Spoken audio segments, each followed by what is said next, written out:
ক্ষমতার পালাবদল হয়েছে বাংলাদেশে। একটা দীর্ঘ এবং কখনো কখনো রক্তাক্ত অধ্যায়ের পর নতুন একটা রাজনৈতিক বাস্তবতা তৈরি হয়েছে। তারেক রহমান এখন বাংলাদেশের প্রধানমন্ত্রী। দীর্ঘ প্রবাস জীবনের পর তিনি ফিরে এসেছেন দেশের হাল ধরতে। কিন্তু এখানে একটা বিষয় বুঝতে হবে, বাংলাদেশের মতো একটি দেশ চালানো শুধু অভ্যন্তরীণ রাজনীতির বিষয় না। এই দেশটা ভৌগোলিকভাবে এমন একটা জায়গায় অবস্থিত যেখানে প্রতিটি পদক্ষেপে আপনাকে হিসাব করতে হয় দিল্লি কি ভাবছে, বেজিং কি চাইছে, ওয়াশিংটন কোন দিকে তাকিয়ে আছে। এই তিন পরাশক্তির স্বার্থের ত্রিভুজের ঠিক মাঝখানে দাঁড়িয়ে আছে ঢাকা। আর এই জায়গায় দাঁড়িয়ে টিকে থাকতে গেলে শুধু দেশীয় জনসমর্থন যথেষ্ট না, দরকার আন্তর্জাতিক ক্ষমতার একটা শক্তিশালী ছাতা। ডক্টর মোহাম্মদ ইউনূস নামটা শুনলে বাংলাদেশের অনেকের মাথায় হয়তো প্রথমে আসে গ্রামীণ ব্যাংক, ক্ষুদ্র ঋণ, দরিদ্র বিমোচন। কেউ কেউ হয়তো নোবেল পুরস্কারের কথা বলবেন, কিন্তু এটুকু জানলে আপনি আসলে এই মানুষটিকে 1% চেনেননি। পৃথিবীতে এই মুহূর্তে প্রায় 800 কোটি মানুষ বাস করেন। এই 800 কোটির মধ্যে মাত্র 10 জন মানুষ আছেন যারা একই সাথে দুটি সম্মান অর্জন করেছেন। প্রথমটি নোবেল শান্তি পুরস্কার, যেটাকে পৃথিবীর সবচেয়ে মর্যাদাপূর্ণ স্বীকৃতি বলা হয়, আর দ্বিতীয়টি প্রেসিডেন্সিয়াল মেডেল অফ ফ্রিডম, যেটা হচ্ছে মার্কিন যুক্তরাষ্ট্রের সর্বোচ্চ বেসামরিক সম্মাননা। 800 কোটি মানুষের মধ্যে মাত্র 10 জন, আর ডক্টর মোহাম্মদ ইউনূস হচ্ছেন সেই 10 জনের একজন। কিন্তু শুধু পুরস্কার দিয়ে তো আর আন্তর্জাতিক ক্ষমতা মাপা যায় না, তাই না? তাহলে আসল ক্ষমতাটা কোথায়? বিশ্ব রাজনীতি নিয়ে যারা গভীরভাবে পড়াশোনা করেন তারা জানেন যে এই পৃথিবীটা আসলে শুধু রাষ্ট্রপ্রধানরা চালান না। পর্দার আড়ালে কিছু গ্লোবাল থিঙ্ক ট্যাঙ্ক, কিছু অভিজাত ক্লাব, কিছু এলিট সোসাইটি আছে যেগুলো আড়াল থেকে বিশ্বের অর্থনৈতিক নীতি, যুদ্ধের সিদ্ধান্ত, শান্তি আলোচনা, এমনকি কোন দেশে কে ক্ষমতায় আসবে সেটাও প্রভাবিত করে। এই গোষ্ঠীগুলোর সদস্য সংখ্যা বড়জোর 200, পুরো পৃথিবীতে মাত্র 200 জন, আর ডক্টর ইউনূস সেই 200 জনের একজন। এটা শুনে কি আপনার একটু অবিশ্বাস হচ্ছে? হওয়াটাই স্বাভাবিক।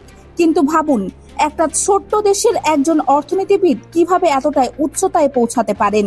উত্তরটা হচ্ছে, তিনি শুধু একজন অর্থনীতিবিদ না, তিনি একটা ধারণা তৈরি করেছিলেন, ক্ষুদ্র ঋণ। এই ধারণাটা পৃথিবীর দারিদ্র্য নিরসনের পুরো মডেলটাকে বদলে দিয়েছিল।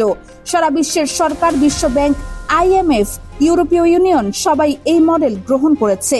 মানে তিনি শুধু একটি পুরস্কার জেতেননি, তিনি একটি গ্লোবাল ন্যারেটিভ তৈরি করেছেন। আর যে মানুষ ন্যারেটিভ তৈরি করতে পারেন তিনি শুধু ক্ষমতাবান না, তিনি অপ্রতিরোধ্য। এবার একটু তুলনা করি, যেটা হয়তো অনেকের কাছে অবিশ্বাস্য লাগবে। ভারতের প্রধানমন্ত্রী নরেন্দ্র মোদী 130 কোটি মানুষের দেশের শাসক, বিশ্বের 5ম বৃহত্তম অর্থনীতির কাণ্ডারি। তার হাতে পারমাণবিক অস্ত্র আছে, বিশাল সেনাবাহিনী আছে, মহাকাশ কর্মসূচি আছে। কিন্তু ওয়াশিংটনের সেই বদ্ধ দরজার পেছনে ড্রয়িং রুমে, যেখানে বসে আসলে বিশ্বের ভাগ্য লেখা হয়, সেখানে মোদির যতটা প্রবেশাধিকার আছে, ইউনূসের প্রবেশাধিকার তার চেয়ে বহুগুণ বেশি। মোদি একজন রাষ্ট্রপ্রধান, তাকে আমন্ত্রণ জানানো হয়, কিন্তু ইউনূস সেই টেবিলেরই একজন স্থায়ী সদস্য। পার্থক্যটা বুঝতে পারছেন? একজনকে ডাকা হয়, আরেকজন নিজেই সেখানে বসে থাকেন। আর ঠিক এই মানুষটিকে বাংলাদেশের পরবর্তী রাষ্ট্রপতি বানানোর পরিকল্পনা করা হচ্ছে। এই একটি সিদ্ধান্ত যদি বাস্তবায়িত হয় তাহলে বাংলাদেশের ভূরাজনৈতিক অবস্থান রাতারাতি বদলে যাবে। কিন্তু প্রশ্ন হচ্ছে, এই চালটা কার মস্তিষ্ক থেকে এসেছে? এখানেই তারেক রহমানের কথা আসে, এবং স্বীকার করতেই হবে রাজনৈতিক কৌশলের দিক থেকে এটা একটা মাস্টারপিস। তারেক রহমান বুঝতে পেরেছেন একটা মৌলিক সত্য, বাংলাদেশ ভৌগোলিকভাবে ভারতের 3 দিক দিয়ে ঘেরা। চীন উত্তরে বসে আছে হিমালয়ের ওপারে, তাদের চোখ এই অঞ্চলে। আমেরিকা ইন্দো প্যাসিফিক কৌশলের অংশ হিসেবে বাংলাদেশকে গুরুত্বপূর্ণ মনে করেন। এই 3 শক্তির টানাপোড়েনে বাংলাদেশকে টিকে থাকতে হলে এমন কাউকে দরকার যার সামনে এই 3 শক্তির কেউই সরাসরি আক্রমণাত্মক হতে সাহস পাবে না। ডক্টর ইউনূস সেই মানুষ। কারণটা সোজা, আপনি যদি এমন একজন মানুষকে আক্রমণ করেন যিনি নোবেল বিজয়ী, যিনি মার্কিন প্রেসিডেন্সিয়াল মেডেল অফ ফ্রিডম পেয়েছেন, যিনি গ্লোবাল এলিট ক্লাবের সদস্য, তাহলে আপনি শুধু একজন ব্যক্তিকে আক্রমণ করছেন না, আপনি পুরো পশ্চিমা ক্ষমতা কাঠামোর বিরুদ্ধে দাঁড়াচ্ছেন। আর সেটা করার সাহস বা সামর্থ্য এই মুহূর্তে পৃথিবীর খুব কম দেশের আছে। এবার একটু ভারতের দৃষ্টিকোণ থেকে দেখি। দিল্লির সাউথ ব্লকে, যেখানে ভারতের পররাষ্ট্র মন্ত্রণালয়ের সদর দপ্তর, সেখানে গত কয়েক সপ্তাহে যে পরিমাণ জরুরি বৈঠক হয়েছে সেটা অস্বাভাবিক। কারণ ভারত এতদিন ধরে বাংলাদেশকে নিজেদের প্রভাব বলয়ের অংশ হিসেবে দেখে আসছে। আওয়ামী লীগ যখন ক্ষমতায় ছিল, দিল্লির জন্য ঢাকা ছিল প্রায় একটা আজ্ঞাবহ প্রতিবেশী। তেলের পাইপলাইন, ট্রানজিট, সীমান্ত ব্যবস্থাপনা সবকিছুতেই দিল্লি যা চেয়েছে তাই হয়েছে। কিন্তু এখন পরিস্থিতি সম্পূর্ণ ভিন্ন। তারেক রহমান ক্ষমতায় এসেছেন, সেটাই দিল্লির জন্য একটা ধাক্কা ছিল। কিন্তু ইউনূস যদি রাষ্ট্রপতি হন, সেটা হবে দিল্লির জন্য একটা কূটনৈতিক ভূমিকম্প। কারণ তখন বাংলাদেশের রাষ্ট্রপ্রধান হবেন এমন একজন মানুষ যাকে সরাসরি চাপ দেওয়ার কোনো উপায় থাকবে না। আপনি একজন সাধারণ রাজনীতিবিদকে ভয় দেখাতে পারেন, অর্থনৈতিক অবরোধের হুমকি দিতে পারেন, সীমান্তে সেনা জমাতে পারেন, কিন্তু আপনি কি করবেন যখন সামনে দাঁড়ানো মানুষটি পৃথিবীর সবচেয়ে ক্ষমতাশীল মহলের নিজের লোক? ভারত যদি ইউনূসের বিরুদ্ধে কোনো পদক্ষেপ নেয়, তাহলে সেটা হবে পশ্চিমা বিশ্বের বিরুদ্ধে যুদ্ধ ঘোষণার শামিল। আর সেটা মোদি যতই শক্তিশালী হন করতে পারবেন না। এটাই হচ্ছে ইউনূসের আসল ক্ষমতা। তিনি নিজে কোনো সেনাবাহিনীর কমান্ডার না, কোনো পারমাণবিক বোতামের দায়িত্বে না, কিন্তু তার পেছনে দাঁড়ানোর শক্তি এত বিশাল যে কেউ তাকে স্পর্শ করার সাহস পাবে না। এখন আওয়ামী লীগের প্রসঙ্গে আসি। আওয়ামী লীগ এবং তাদের সমর্থকদের একটি বড় অংশ এখনো বিশ্বাস করে যে তারা আবার ফিরে আসবে।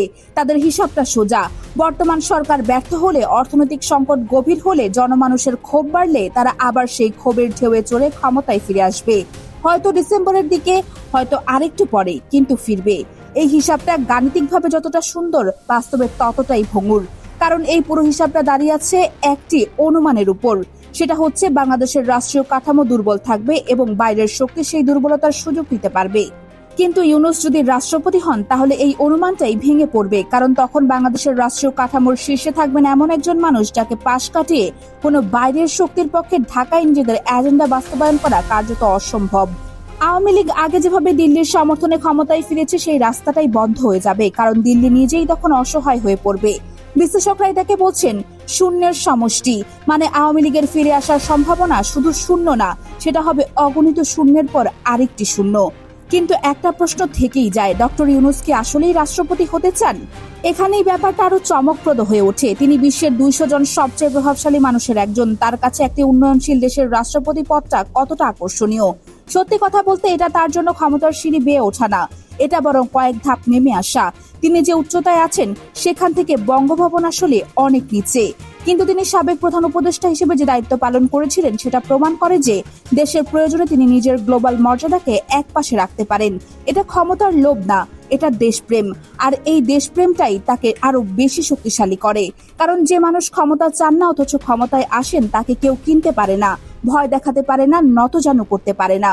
সামাজিক যোগাযোগ মাধ্যমে অনেকেই ডক্টর ইউনূসকে নিয়ে ট্রোল করেন, নেতিবাচক মন্তব্য করেন। তাদের উদ্দেশ্যে একটাই কথা বলার আছে, আপনারা হয়তো জানেন না এই মানুষটির একটি ফোন কলে যা হতে পারে, সেটা করতে একটি দেশের পুরো পররাষ্ট্র মন্ত্রণালয়ের কয়েক মাস লাগে। আপনার কি মনে হয় ডক্টর ইউনূস কি সত্যি রাষ্ট্রপতি হবেন, নাকি এই পরিকল্পনা বাস্তবায়নের আগে কেউ ভেস্তে দেবে? আর যদি তিনি সত্যি বঙ্গভবনে বসেন, তাহলে ভারত কি করবে, চীন কি করবে, আওয়ামী লীগের ভবিষ্যতেই বা কি হবে? কমেন্টে আপনার মতামত জানান। আর এই ধরনের গভীর রাজনৈতিক বিশ্লেষণ সবার আগে পেতে চাইলে চ্যানেলটি এখনই সাবস্ক্রাইব করে বেল আইকনটি টিপে দিন। দেখা হচ্ছে পরবর্তী ভিডিওতে।